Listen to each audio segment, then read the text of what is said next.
আসার পূর্বে তারুণ্যের মর্যাদা দিতে হবে।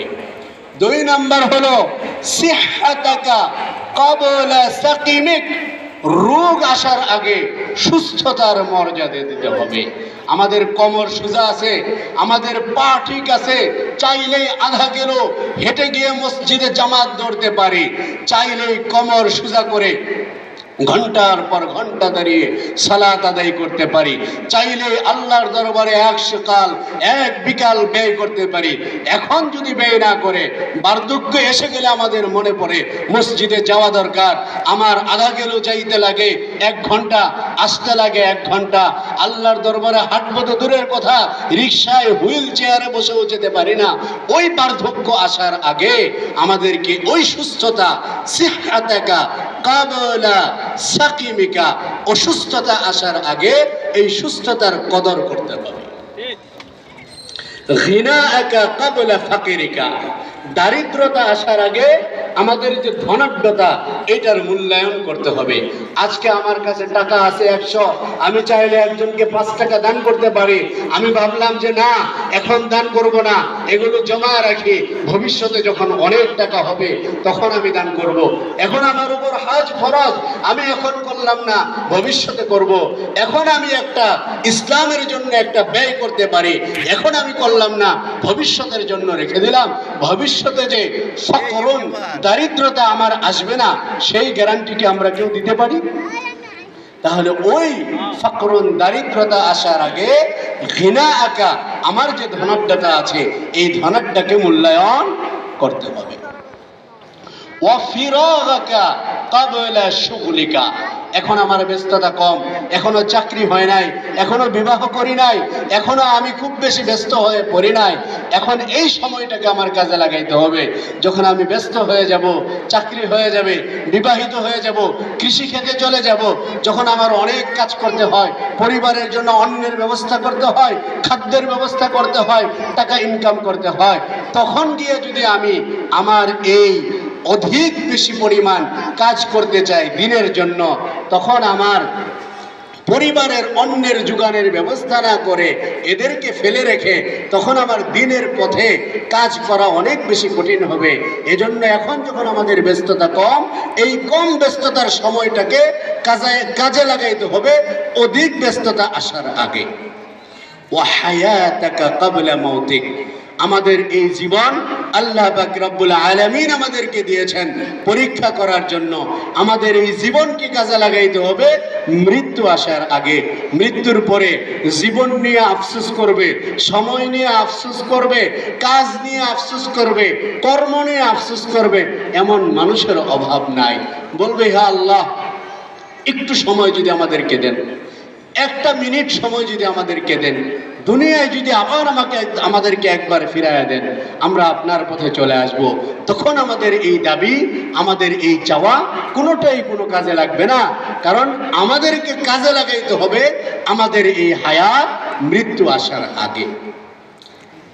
আমরা কবরে যাওয়ার পরে যখন দেখব সেখানে আযাব, সেখানে সাপ, সেখানে ফেরেশতা, সেখানে মুনকার নাকির, সেখানে আমাকে সওয়াল করে, সেখানে আমার জন্য আযাবের ব্যবস্থা রয়েছে, সেখানে আমার কবরের সাথে জাহান্নামের সংযোগ তৈরি হয়ে গেছে, ওই কবরে যাওয়ার পরে আমার কোনো চিন্তায় কোনো কিছুই আমার কাজে লাগবে না।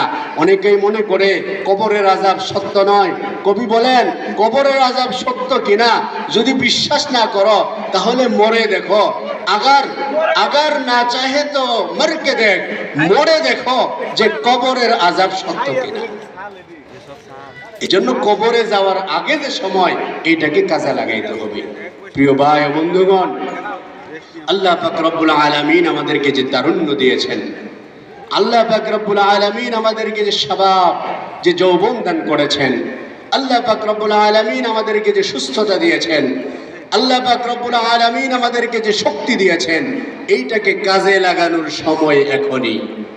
আমরা আমাদের ইতিহাস থেকে জানতে পারি, আমাদের ইতিহাস থেকে জানতে পারি হযরত মুহাম্মদ সুলতান মুহাম্মদ আল ফাতেহ বর্তমান বিশ্বের আয়া সোফিয়া, কনস্টান্টিনোপল, কস্তুনতনিয়া, রাসূলুল্লাহ সাল্লাল্লাহু আলাইহি ওয়াসাল্লাম ভবিষ্যৎবাণী করে গেছেন, কুস্তুনতুনিয়া যারা বিজয় করবে তারা কত না উত্তম হবে। নি'মাল আমিরু আমিরুহা ওয়া নি'মাল জাইশু যালিকাল জাইশু। ওই দল কত উত্তম, ওই আমির কত উত্তম যারা কুস্তুনতুনিয়া বিজয় করবে। সাহাবায়ে কেরাম যুগের পর যুগ কুস্তুনতুনিয়া বিজয়ের জন্য তারা চেষ্টা করে গেছেন, কুস্তুনতুনিয়া বিজয়ের জন্য চেষ্টা করে গেছেন, কিন্তু আল্লাহ পাক রব্বুল আলামিন কুস্তুনতুনিয়ার বিজয় দান করেছেন 17 বর্ষী, মাত্র 17 বয়সের টকটকে যুবক সুলতান মুহাম্মদ আল ফাতেহ। কুস্তুনতুনিয়া কোনোভাবেই বিজয় করা যায় না, সমুদ্র পথে যাওয়া যায় না, স্থলপথে যাওয়া যায় না। সুলতান মুহাম্মদ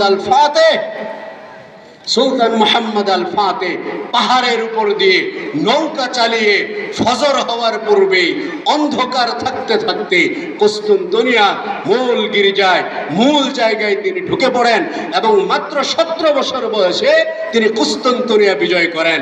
আর আজকে আমাদের সমাজের 17 বছরের যুবক যারা, এরা মনে হয় যে এখনো বাড়িতে বসে ফিটারি খায়, এখনো এরা কিছুই বুঝে না, না নিজের পরিবারের দায়িত্ব নেওয়া শিখছে, না নিজের কোনো কাজের, কোনো কর্মের, কোনো প্রতিষ্ঠানের, কোনো ব্যবসার, কোনো কিছুর দায়িত্ব নেওয়া শিখছে।